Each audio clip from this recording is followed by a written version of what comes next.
Kia ora and welcome to Business Your Way. I'm Sandra Julian, your host and business transformation coach. This podcast is your go-to for strategies and mindset shifts to grow and scale your service-based business. No more constant hustling, just unstoppable, scalable growth with a soul-aligned essence. Join me in each episode as we uncover the secrets behind successful businesses and provide actionable insights. Let's transform your business your way and unlock the growth that you've been dreaming of. Alrighty, let's dive into this episode.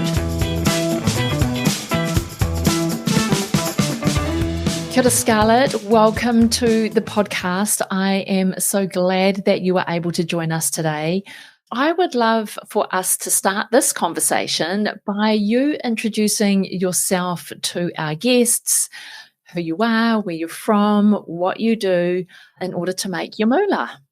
Kia ora, ko Scarlet Mokaraka tuku ingoa. Ngā mihi nui kia Sandra for having me on your show. Very, very excited. I'm Scarlet Mokaraka. First up, I guess, it's always motherhood's the first hat you put on. So I'm soon to be mother of 5, which is, a journey in and of itself. But I have whakapapa here where I live in Kaikoetu, Ngāti Whakaeke, Ngāti Ue Ngāti Rangi ki Ngāwha, and also Te Reo Hau down in Ngāti Whātua territory, Te Roroa, up the Kauri coast, and Te Whanau Hinerupe in Ngāti Parau as well. So that stuff aside, I'm also the owner, manager, founder of the world's first and only hapu-led industry-registered Māori virtual assistant agency, Kairako Awhi. And our primary purpose of establishing was just around building capability and capacity and providing, agile, adaptable skills delivered by and for our highest needs communities. So that's been a bit of a journey in and of itself as well. So I think that's the most important stuff out the way. Thanks for that. There's lots in there, just in that piece alone, that I really want to dive into. But let's just hear your backstory. Like, what has led you to starting your own business? So when I first moved up to Kaikoui about 5 years ago, my husband and I were on our own whakapapa journey, sort of got pulled into small pieces of work. We knew when we came up here that we wanted a lifestyle change. Obviously, that was a big reason for the shift from Waitakere, where we both grew up and had very solid foundations, all the opportunities down there as well. But I think coming up here, we were definitely looking for a lifestyle change. And so when we sort of fell back into the same habits of work and, rallying the kids and, all those same habits and not necessarily making the conscious changes that we came here for, I think it was at that point where I sort of had to reevaluate coming up here, knowing what the region was like in terms of economy and lots of poverty kōrero. I already sort of had it in my mind around how I could make money potentially as a contract administrator with an extensive career in sales and marketing and all of the admin corporate skill sets that you sort of build over your 10 to 15 year career at that point. So knew I had some skills that could potentially start a business. At the same time, there was a group establishing, which you may or may not be aware of, the Virtual Assistant Network of New Zealand was establishing at the same time. Our amazing founder, Sam, over there, was building this beautiful community of women who were thinking the same but didn't necessarily know what it looked like. So it was just timing, I think. I've always been a bit of an overreacher, if my husband's honest about me. Reach and figure out the steps sort of to get there. But I think part of that as well, which you have time to analyze when you're a business owner, is there's an intuition right behind a lot of capable people and how they move and And so while we can't necessarily articulate it, I think we've got my generation especially, is good or bad habit of sort of overanalyzing everything and the need to articulate things, whereas I don't believe there's always a necessity, and just, intuition as a form of information sending and receiving from your environment and your skills and your experience. And if you can be brave enough to trust that without necessarily knowing what it is, then that's going to help you in a lot of sensitivities and sense checking along the way as well. So yeah, I guess that's sort of where we started. And then my original business looked very different than what it does now.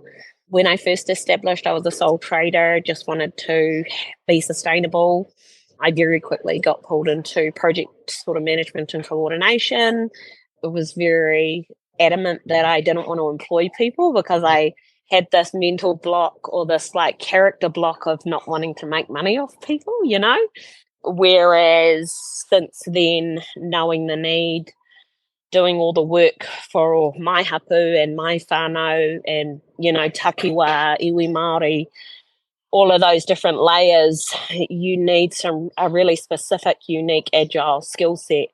And a lot of our people were getting burnt out, especially through COVID. And so the point to kairapu awhi was actually just that, was just the agile capacity, quickly, quality, being able to respond to a need very easily and adeptly. So, yeah. So you only started your business once you moved up the Kaikohe? So once you were down in Waitakere, you were still very much working, going to work 9 to 5 kind of scenario? Yeah, that's right. We had 4 kids already when we moved up. So our youngest was 9 months when we came up. My husband came up a year before to sort of establish us. We also got married during that time, so it was pretty tumultuous. Yeah, but we had all our kids down in Waitakere, and then it was just, I think we came back from Aussie in about 2012. Both, found pretty secure jobs. I worked for a company, Parex Industries, out in West Auckland, building, a pretty strong administrative career. I already had that foundations before I left, and then, before we went to Australia. And then it was just knowing sort of that we didn't want to fall into the same trap that we were leaving. We were coming for a specific purpose and wanting to make ourselves available for that. Nice. So when you came up to Kaikohe and you had this, like, let me just fill the need. I'm a solo trader. I just need to earn a little bit of money, put money in the bank for the whānau, let us live, the lifestyle that we want to lead, moving into rural Aotearoa. What was the mindset shift where you moved from solo trader, just doing work to meet a need, versus starting a business and employing people? What was that mindset shift that moved you? Yeah, I think if I'm honest, a lot of it was down to building my own whakapapa. So I whakapapa here at Kaikohe. I was pulled in quite early on to some hapu consultation work through our local wastewater working groups with council. And that was just based on, an uncle sort of said, I think you'd be good to be able to inform this process that we're starting to go through with council. I think you've got, some really good capabilities. I've also got a background in construction that was able to lend to that as well, and some wastewater knowledge. And I believe it's being able to, it's the identifying yourself, I think, is where you really start to accelerate from. And so there's this, and I call it a dream switch, which is what we're trying to flick a dream switch in our town, but actually it's already there. And especially I think for Indigenous, or I know for me, connecting to my whakapapa gave me a lot of stability in my own identity that I'd never really had before. And so being able to know exactly who I was, and going through that hapu consultation process as well, you quite quickly learn that you are a rangatira, and it sounds cliche and it sounds sort of surreal, but when you know who you are in those spaces and how much authority you have, and then you can extend that beyond any singular environment, it gives you a really, and I'll always say that that's not necessarily limited to whakapapa, but whakapapa does help. Like when I came here, I only knew who a couple of my sort of tupuna were, but that was enough to know that if I was going to be challenged in a space, as long as I could back my kōrero up with knowledge, expertise, understanding, that my whakapapa was going to do the rest for me. And there was really no way that there's really nothing anyone can say that's going to destabilize you if you're coming from the right place, if that makes sense. And so, that I think for me was a big shift in myself more than anything, to really know that I could walk into a room and know exactly from what place I stand in that room, and then being able to apply that in a business sense with all the learnings, as you're going through. Because the other thing is, I very quickly saw the economic opportunities coming out of kaikohe, being at that level, at that strategic level, locally, regionally. I could see exactly that kaikohe was going to be a big targeted investment. And for me, while I was on my whakapapa journey, and the town's going through this sort of identity shift as well, I knew that we were in the best position as mana whenua to inform that sort of journey for the town. And so I think that as well really accelerated my ambition to know business, to demonstrate success for myself first and foremost, but be able to build capability and capacity really quickly for the political and economic environment that we're in, to be able to enable hapu and mana whenua in that process as well. What a journey. What a beautiful journey. Like, I've got no doubt that has had its challenges along the way, but how you have embraced that, and hearing you talk about that journey, is really, like, it's a beautiful journey to have sat here and listened to. Tell me a bit about your business today. What does your business look like today? Like, how many staff do you employ? Who would you say are your main clients? Are you just working regionally, or is that expanded a little bit more? Talk to me about what that looks like. Yeah, so currently we have 8 contractors all over the motu across New Zealand. We also have 7 clients that are regular clients. We have also casual clients that come in maybe for a 3 to 6 month term that we support to do a specific thing. One of our big, I guess, offerings is all around aspirations and your moi moia. So because of our Indigenous models and how we sort of deliver, we're getting more and more project-based, I guess, work. We also have a projects company. So that started just through me being able to enable me to deliver projects locally.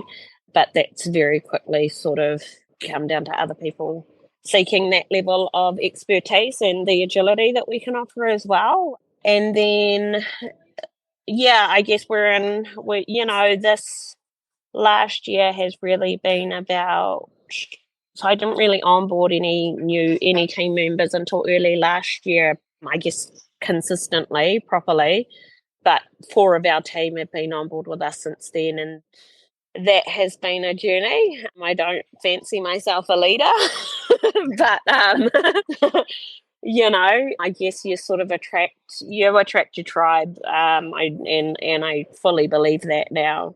We're very lucky to have the capacity and capabilities that we have access to in the VA network. So we've got an amazing community there that's at the ready with really quality expertise for pretty much anything you want to pick up and sell.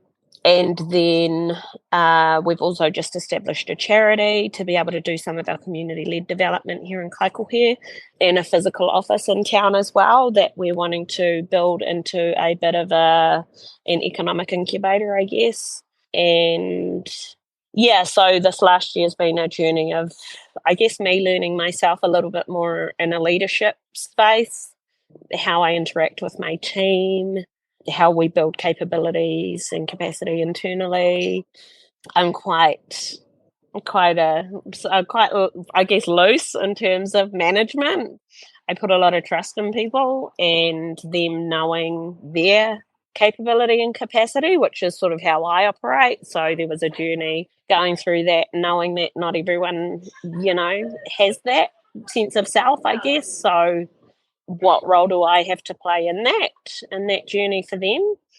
Which is, that's really tested my values and my priorities in terms of conflicting with the business objectives and outcomes. But I'm really happy with how I have grown into that space. There's been a few instances where, I could have been really, really gnarly, and I managed to not be. So pretty happy with that journey as well. So now it's just fully about, we've got all the foundations in place, we've got our financial model. And I guess the other thing on that is I've been operating on my own intuition, I guess, ends are gonna meet, and then it's not until you sort of get to the end of the month and you're a bit freaking out about ends meeting and knowing that you've got people relying on you, and that's going to give you a kick up the bum if you've got any sort of integrity. So it's just moving through those pieces of the work, I guess. Did you have a sense of what you wanted to build? So as you moved from that solopreneur into actually building a business, did you have a bit of a dream around what that looked like, or have you just followed your intuition along the way to see where you land, and you've just taken on board the necessary leadership skills as you've gone along? Yeah, so I guess, as I say, I was going through a lot of my own sort of learnings as well. And I was picking up a lot of tauranga, so I didn't grow up with my tauranga Māori. It's only been since I've been home that I've been able to grasp any sense of that te ao Māori. And there's just this really beautiful, unique way that we have of, it's in our manaaki, it's in tā koha, it's in, and they're really easy principles to put into business. They're not a challenge. They don't challenge the system. They actually complement it. So I wanted something that felt really Māori, but didn't feel like you were stepping out of one world into another. I wanted it to align all of our natural strategies. When I hear some of the stories and some of the kōrero about my nanapa that was here and the work he did, I just think he was an amazing strategist. And then as well, at the same time, I've been developing my circular economy understanding, and it just all fits a really well, really healthy, really sustainable system and economy and environment. And so that was what I wanted to create. And I knew that I was a front runner in terms of, I was one of the only Māori in the VA network when it established. So I knew that was a space that as I grew, I could lean into. And it was just maximizing that opportunity as well as it came up, to make sure that I maintained that space as that in the network, and that's really helped as well. That's helped support my journey. Right. And so would you say that's where how you describe yourself as being a hapu-led, industry-registered Māori virtual assistant agency, just because you are hapu-led, that's where you are coming from, that's the perspective that you are coming from, and then your business being registered with the VA network, if I understand that right, that's kind of how that comes together? Yeah, and I guess our sort of key sort of narratives that we've always tried to establish ourselves against, and because we've got a few Pākehī between my husband and I, he also owns a beer brand, and so we've always our two core values were always about elevation, so elevating our own standards of excellence. We didn't want to just be another Māori offering. We wanted to be the premium offering for everybody delivering as Māori, so we always wanted to be, maintain those standards of excellence and stop placing ourselves lower, I guess, in terms of quality, and then the reclamation as well. So for me, that was big in my whakapapa journey, was, reclaiming my whakapapa. But, in terms of my husband and his beer brand, it was about reclaiming his relationship with alcohol, all of the horrible domestic experiences he had and trauma he had attached to alcohol through his journey. And so there were always those, it was the reclamation as well, and then coming here and knowing what kairako awhi could support our community to build and others in a way that is natural, that is authentic, that is engaging, that does prioritise mana whenua and those Indigenous relations with the whenua. And as well, another key part, especially for, I think, our virtual offerings, I found it really conflicting almost in the early stages, just because I was trying to fix myself in the whenua here, but then you've got this digital, virtual sort of disconnected offering, product offering, and I was really mindful that it was really easy to get lost in that virtual realm. And so for me, a big part of kairako, one of our first po or values is po whenua. It's about fixing yourself in something, which again, for me, that was whakapapa. But it's, it's about having that physical connection to whatever it is, whether it's yourself, whether it's your skills, whatever the physical connection is, it's about anchoring yourself in something as well. Talk to me a bit more about the virtual offerings. Just because I had someone ask the other day, or saw a conversation the other day where they were debating on should they employ a virtual assistant or should they should they bring someone in to be physically in their office? And I always find it interesting when someone says, I think I need a VA. And I'm like, a VA is such a wide and broad term, and so many things. Yeah. It can be so encompassing of everything. And I'm like, so you want someone to be virtual and you want them to be an admin, or you want them to be a marketing coordinator, or you want them to be, it's like, what do you want your VA to be? Because that's a term of just someone working remotely. So for our listeners who are like, all right, so what kind of virtual assistant services can I get from kairako? What does that offering look like at the moment? Oh, so at the moment, our key sort of skill sets are around trust, administration, governance, finances as well, because we have a lot more in-depth knowledge around the funding mechanisms and all of those different landscapes. So that's where we're finding that we're able to bring a lot more value, particularly to Pākehī Māori and Māori trusts. But in saying that, I think, a lot of the other sort of Pākehī, their focus is on the what, whereas our focus is on the how. So we can essentially deliver anything we have immediate access to, any back office function and capability, whether it's finance, whether it's social media, whether it's event management, whether it's coordination and facilitation. But our, I guess, experience is a little bit different in terms of how you get to experience those services. So particularly in terms of virtual versus physical, we have a lot of the manaakitanga embedded in our operations and systems to ensure, and for me, it really comes down to prioritizing relationships and trust.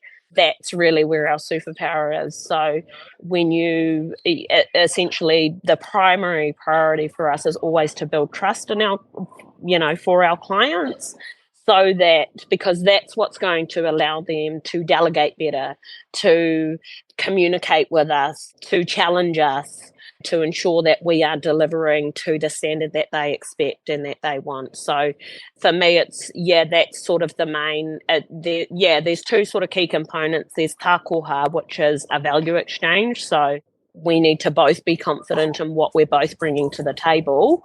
And there's an element of trust there when you take on either a new client or a new service provider. But the next step has to be prioritizing trust and capability, and that starts with clear communications and managing expectations. Commit to deadlines. I always say with my team that we don't want anyone to need to be online at any given time. That's not how we want to operate.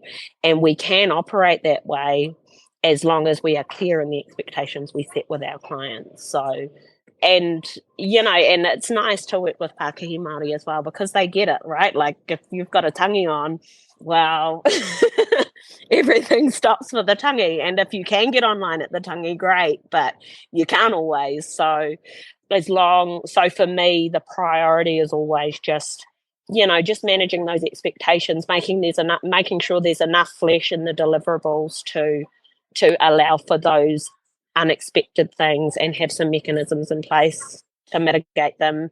And then I guess as well, another thing that really lends itself for me is I grew up surf lifesaving, so I have a really strong sort of triage skill set.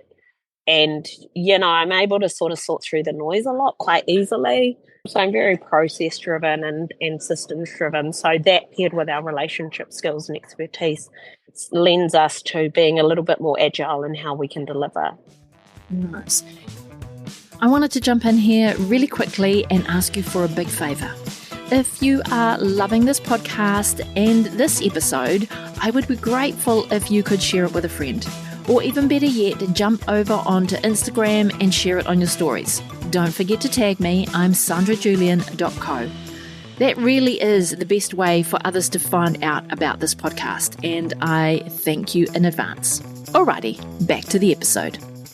And are you looking for clients in a long-term relationship? So do you marry your team member with a client? So once you've decided that, yes, we're a good fit, we're going to work together, we've got systems and skills that can help you, so that marrying together of client and team, we've established that. How much do you play in that role? Do you allocate a team member and that team member is the lead for that client and what they do? Or do you very much have a finger in the pie in all the work which is then delivered by the team? Like, what's your business model in that sense? Yeah, no, I'm very much an enabler. So if the girls need support, or if any of the team needs support, they know that I'm available. They know that I won't assume that unless I'm getting a sense that there are some challenges, and we'll sit. I'm very much, I enable the team first and foremost and prioritize them, because one of the first things we do is we go through their moimoia as well. So that's quite an early process we go through with the team too, because for me, that's where you're going to get your best capabilities and skill sets, is when your team can see themselves in a workflow or in a vision, and they know exactly what it's doing for them first and foremost.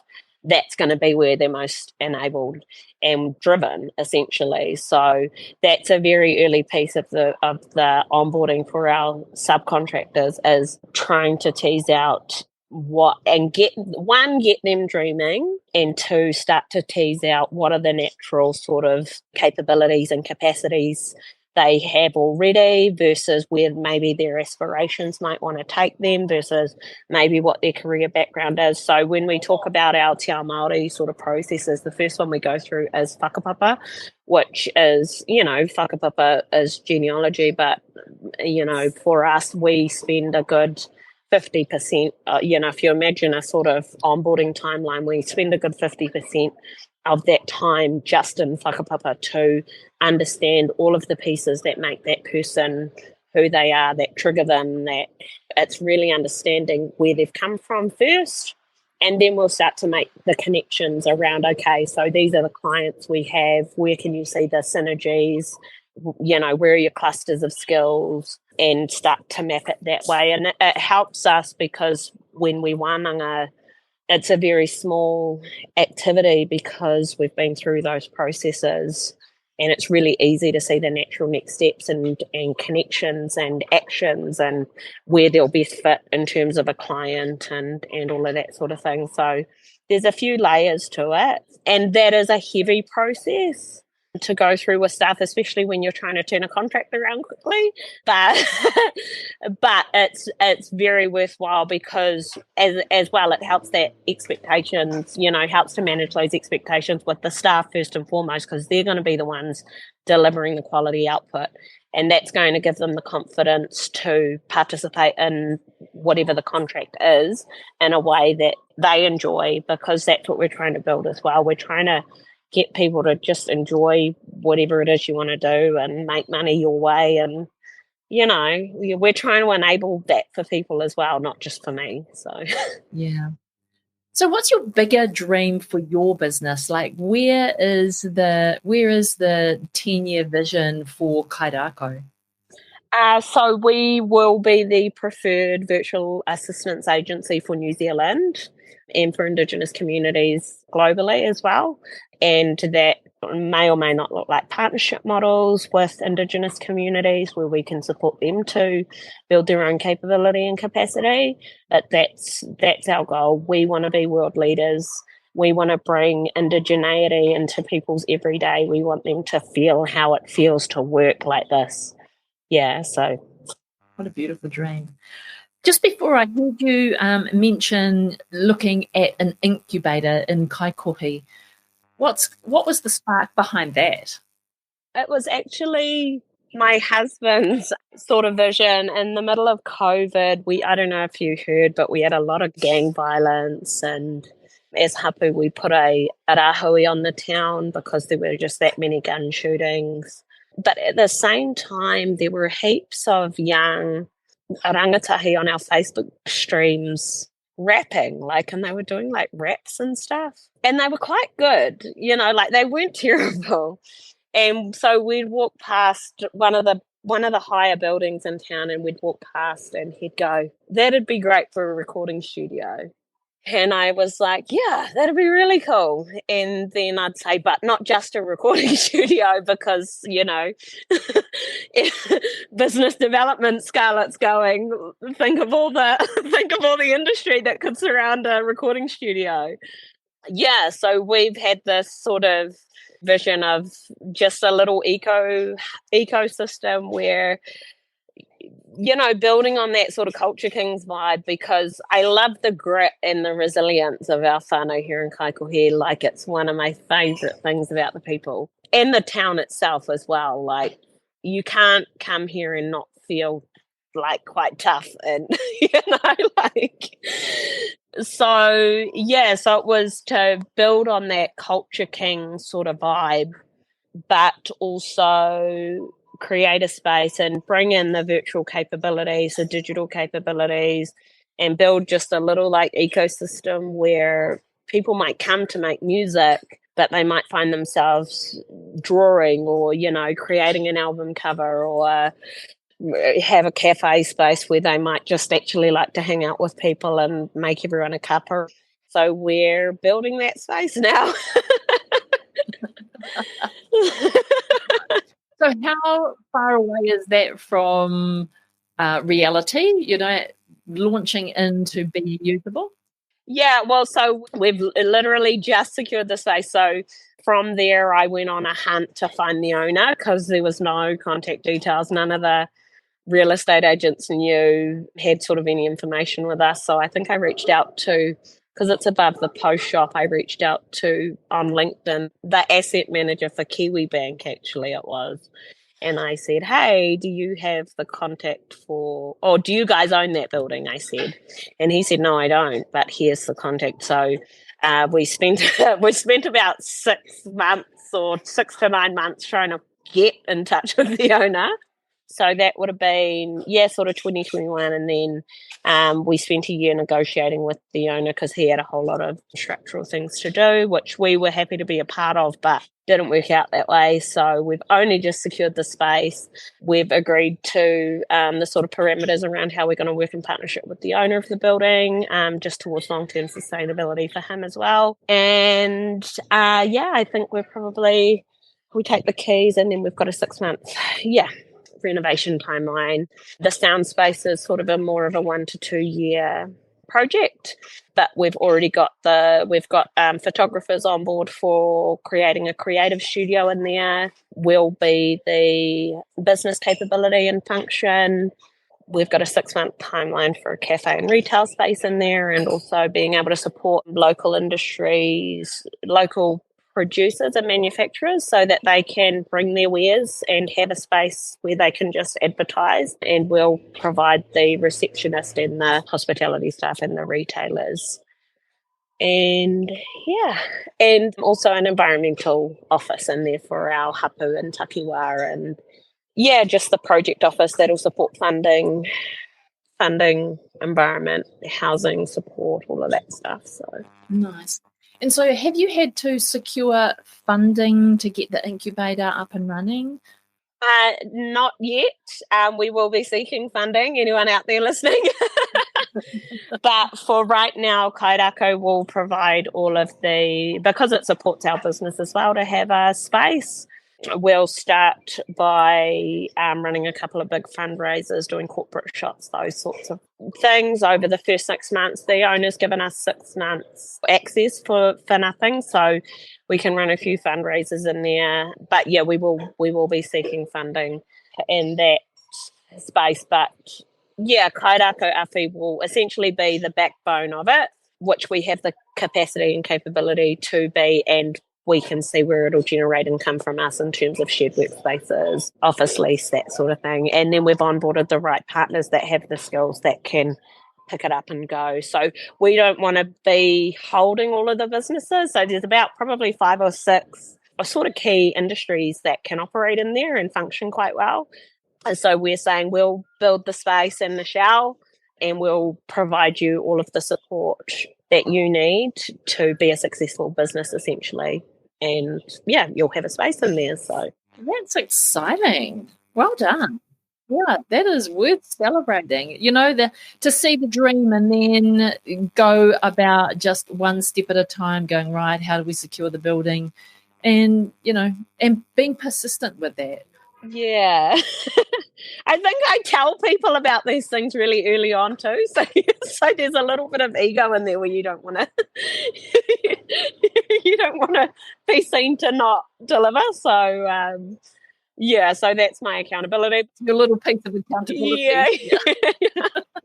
But as well, I think it's just having that trust and faith, and actually, like a couple of my project leads, when they came and saw it, because, there's a lot of work to do in there. It's not a free ride by any means, but they were like, what the hell are we doing? Like,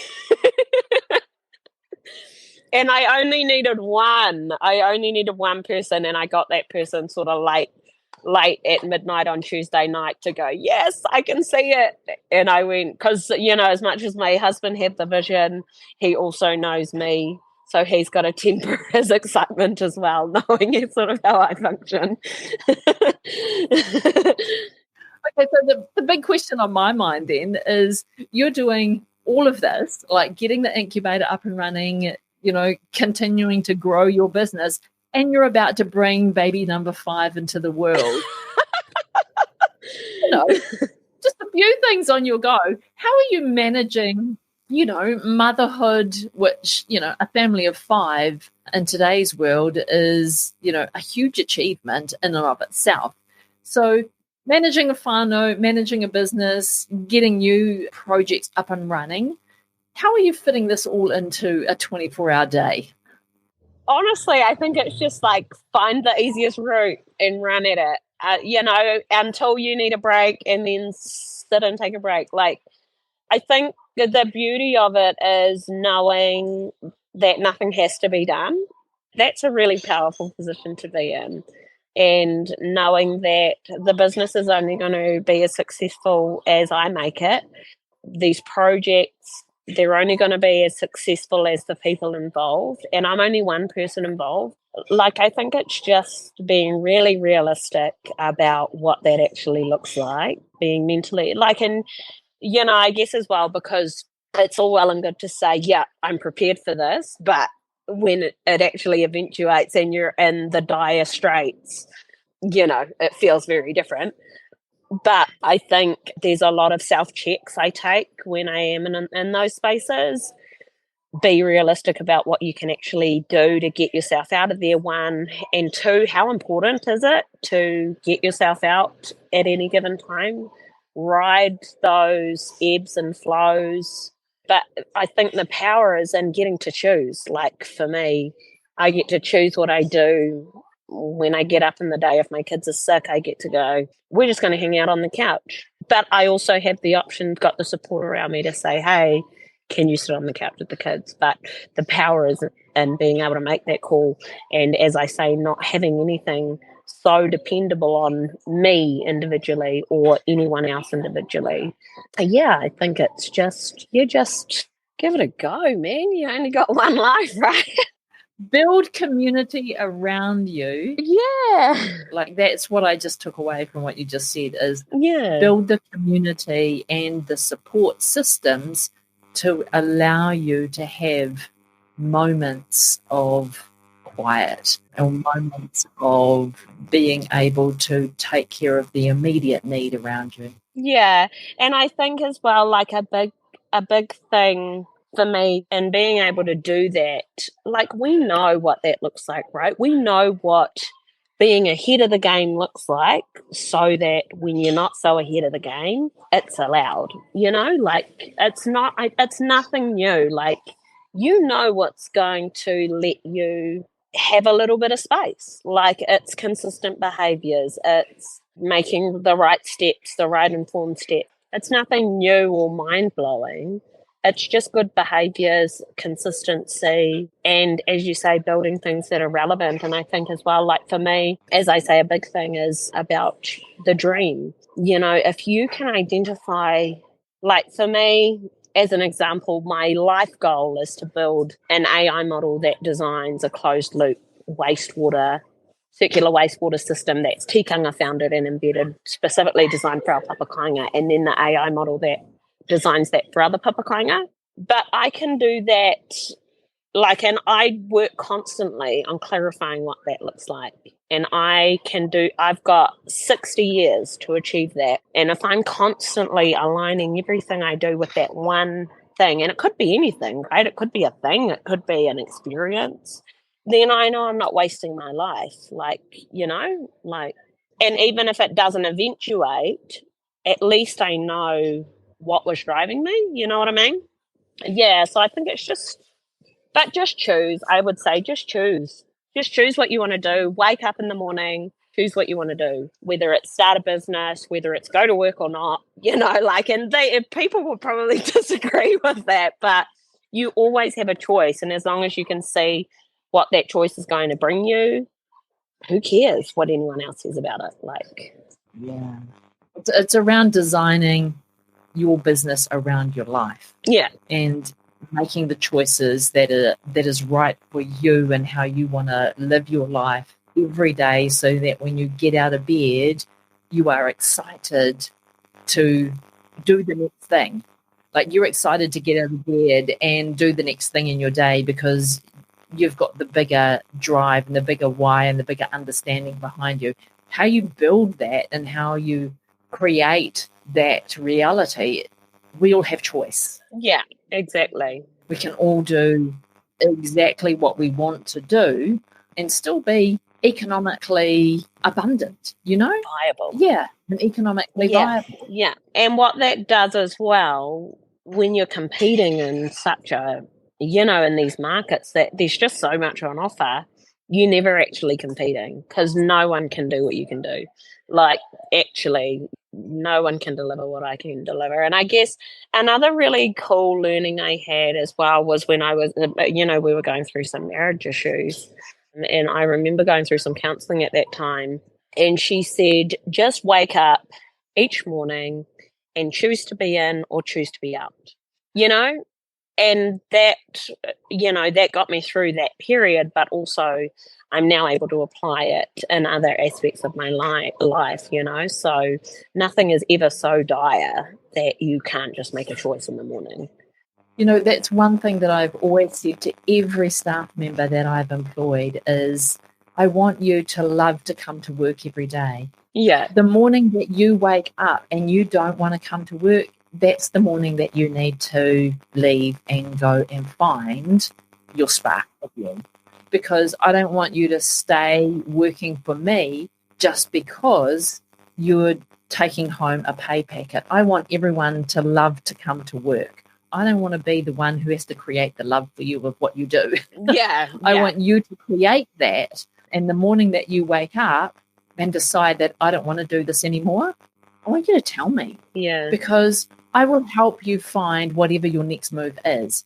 This whole old idea of I'll just sit on this until I hand my resignation and I have to give you formal notice. And I'm like, what a waste. That's a no and no from my perspective. It's like, yeah, I'm going to care deeply about you as an individual and why you work for me. And we do what we do because we're good at it and we enjoy it and we're making a difference in somebody's life. Yeah. The moment you don't want to do that, I want to know about it, because you living your life coming to work for me and you're miserable every day, I don't want that for me and I don't want that for you. So you're not bringing your A game. Yeah. No, right? And don't live life doing something that you don't enjoy. Yeah, exactly. And, and it is a really competitive industry as well. And we're constantly, especially because a lot of us work on subcontractor models, we're constantly competing for the best talent, and so I was very early on, I said, no, I'm going to pay my staff well. I'm going to get them hooked on whatever it is we're pitching. They are going to be delivering for me. So they are the ones that need even more attention than our clients. And, it's so validating when one of my staff just supported on the Y262 event down in Pōneke. And she goes, oh, yeah, so-and-so tried to poach me again. And I went, oh, yeah? Yeah. And she goes, yeah, I told her, nah. And I think aside from, I think that is just the best feeling you could get as a business owner, knowing that your staff can openly have those conversations with you and no one feels anything because you're bringing your A game. They're choosing. Yeah. Yeah. They're choosing where they want to be. Yeah. And everyone has a choice. That is beautiful. Thank you so much. If someone was like, I need VA in my life, my business is in dire need of some help and I actually want to work with Māori VA, what's the best way to get in touch with you? So you can ring me, 021 258 1129. You're going to get me. Otherwise, you can email Afi at kairako, KAIRAAKAU.co.nz, or visit us at www.kairako.co.nz. But yeah, hit me up, LinkedIn, we're all across your socials. Yeah, so just whatever you need, really. And we're going to make sure that whatever gaps we fill fit exactly who you are. So love that so much. Scarlett, thank you for your time today. This has been a beautiful conversation. What I have taken away from the most is about choosing to get out of bed every day and do what brings you joy and what keeps you moving towards your bigger dream. So what a stunning conversation, and yeah, and anyone can do it. Yeah, anyone can do it. Lean into those foundations you have, identify them, figure out what they are, and take those so strongly into all of your spaces, and you will be successful in whatever you choose to do. That's amazing. Thank you so much. I've really appreciated our conversation today. Thanks so much for having me. You're welcome. Before you go today, I want to thank you for being here and listening all the way to the end. All the links to this week's episode can be found in the show notes, and you can read a full blog of the episode at sandrajulian.co/podcast. If you enjoyed today's episode, make sure you hit that subscribe button and get new episodes as soon as they're released. If you'd like to reach out to me and chat about anything on today's episode or any of the previous episodes on the podcast, then I've got a link in the show notes so you can leave me a voice message or a video message. I really do look forward to hearing from you. Alrighty, have a productive week and I will talk to you again real soon.